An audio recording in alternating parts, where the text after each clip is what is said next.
मालेगाव चिमुरडीवर अत्याचार आणि हत्या प्रकरणी विशेष सरकारी वकील उज्ज्वल निकम यांची नियुक्ती करण्यात आली आहे। सरकारच्या वतीने आता उज्ज्वल निकम डोंगराळी घटनेची केस लढणार आहेत।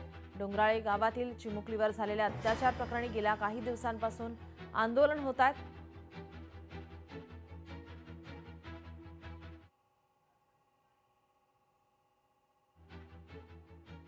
या संदर्भात आता विशेष सरकारी उज्ज्वल निकम यांची या प्रकरणात आता केस लढण्यासाठी नियुक्ती करण्यात आलेली आहे। मालेगाव चिमुरडीवर अत्याचार आणि हत्या प्रकरणी अनेक आंदोलन केले जात आहेत। यावर मंत्री दादा भुसे काय म्हणालेत आपण पाहूयात।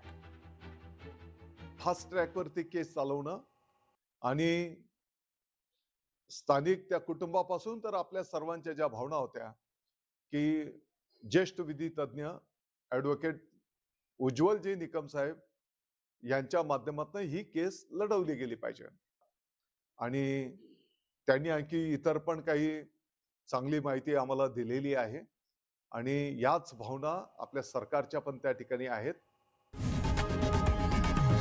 लोकशाही मराठी ऐका, पहा, जागरूक रहा।